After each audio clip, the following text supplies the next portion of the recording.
Ассалаумағалейкум, сіздермен Америкадан қайтадан виза наш каналы. Және айып етпеңіздер, бүгінгі дауысым кішкене тұншығып шығуы мүмкін, өйткені қанша дегенмен әлемге таралып кеткен коронавирустың арқасында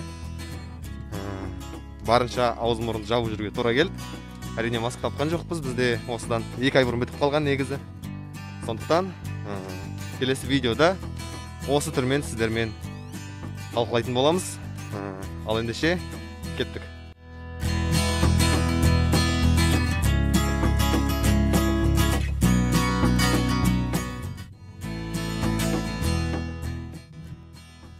Ал бүгін сіздермен талқылайын деп отырған тақырып студенттік виза, яғни алдыңғы видеода айтып кеткеннен бөлек, өйткені бұл тақырып күрделі тақырып болғандықтан екіге бөліп алуды жөн көргем.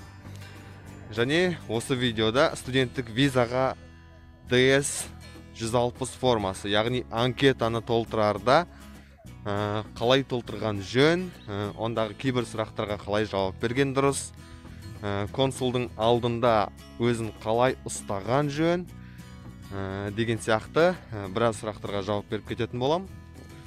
Ал ендеше жақсы көңіл күймен видео тамашалауларыңызға тілектеспін. Кеттік. Ал енді алдыңғы видеода айтып кеттік, студенттік визаның жалпы құны $1200 деп, оның ішіне жаңағы университеттен приглашение, яғни шақырту, және оны жылдам жеткізіп беру, және сервис фи, яғни $350 сомасында сервис төлемақысы.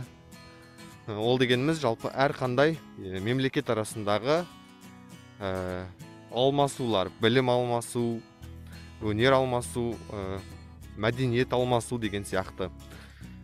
Сондай программалардың қатысушысы болсаңыз, яғни біздің жағдайымызда сіз студент болғандықтан білім алмасу программасының қатысушы ретінде $350 көлемінде төлейсіз. Ал Work and Travel бағдарламасына қатысып көргендер болса, олар білет.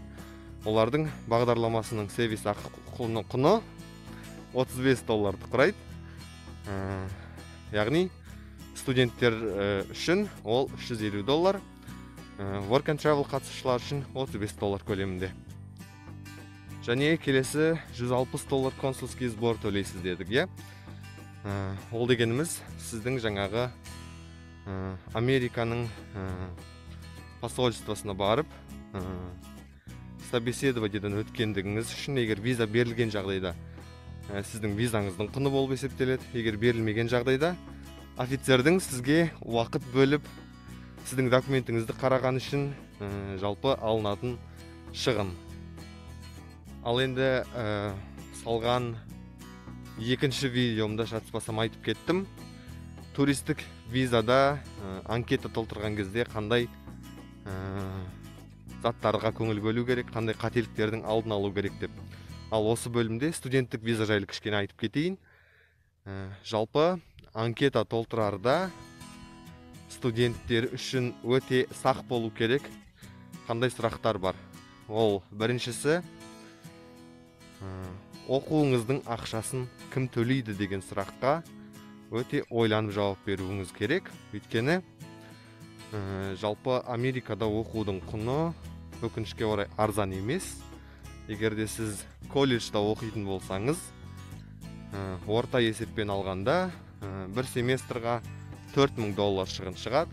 Ал университетте оқитын болсаңыз, $15-20 көлемінде орта есеппен алып айтқанда шығын шығады. Сондықтан да осы сумманы көтере алатын адамның атын көрсеткендігіңіз абзал. Жалпы кейбіреулері өзім төлеймін деп жазып жатады. Бұндай жағдайда сізде міндетті түрде сұралатын сұрақ, қандай жұмыс істейсің? Сонда егер де сіздің жұмысыңыз бұл шығынды көтере алатын жұмыс болмаған жағдайда, онда сізге виза берілмейді. Екінші, ата-анасын көрсетіп жатады көп адамдар. Бұл жағдайда да ата-анаңыз қандай жұмыс жасайды деп сұралуы әбден мүмкін. Сондықтан да ата-анаңыздың жұмыс орнын және алатын кірісін барынша жақсы түсіндіруге тырысыңыз. Өйткені жаңағы шығынды көтере алатындай жағдай болмаған немесе сол жағдайдың бар екендігін дәлелдей алмаған жағдайда виза сізге қайтадан берілмейді. Үшінші жағдай, көп адамдарды мысалға жұмыс бабымен карьерасының өсуі үшін немесе жалпы жұмысына қажеттілік туындағандықтан өз компаниялары немесе өз жұмыс орындары ағылшын тілін дамытуға шетелге жіберуі мүмкін. Ондай жағдайда компанияңыздың атын жазып және компанияңыздың сізді шынымен де оқуға жіберіп жатқандығын, сіздің ағылшын білгендігіңіз компанияңызға болашақта жақсы өзгерістер мен табыстар алып келетіндігін дәлелдей алған жағдайда сізге виза беріледі. Ал егер де дәлелдеп көрсете алмаған жағдайда тағы да виза алуыңыз қиындайды. Яғни бұл жерде не айтқым келеді? Бұл жерде ең бірінші сұрақ, сіздің Америкадағы оқуыңыздың ақшасы шынымен де шыға ма, шықпай ма?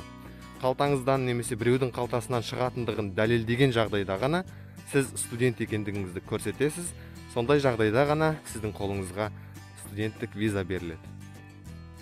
Екінші, сіздің оқығыңыз келетін мамандық жайлы сөз болуы әбден мүмкін.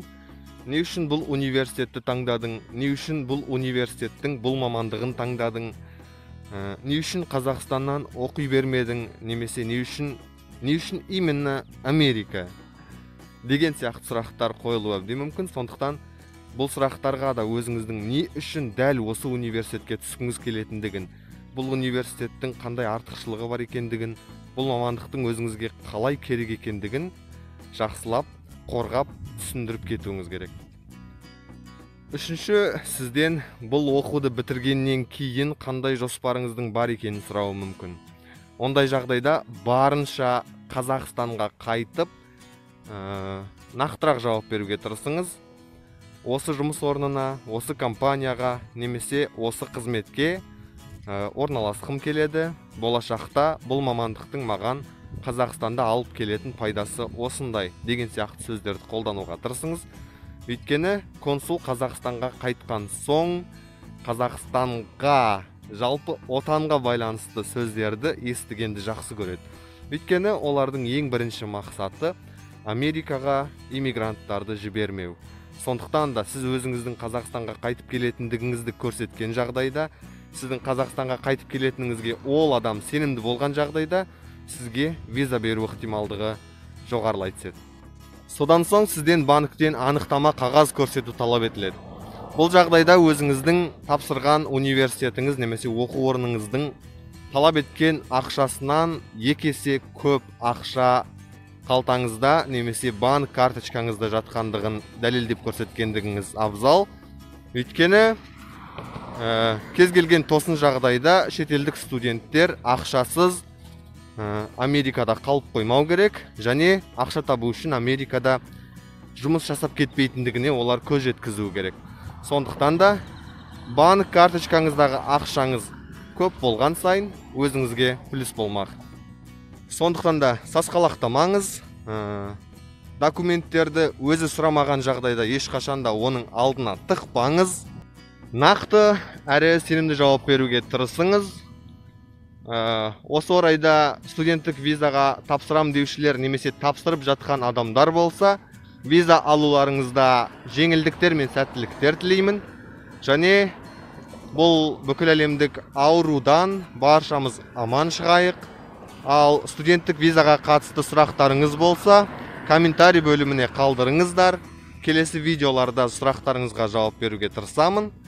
Ал видео қызық деп тапсаңыздар, лайк басып, каналға жазылып кетіңіздер. Егерде қызық емес деп шешсеңіздер, назар салып тамашалағандарыңызға рахмет. Келесі кездескенше сау болыңыздар.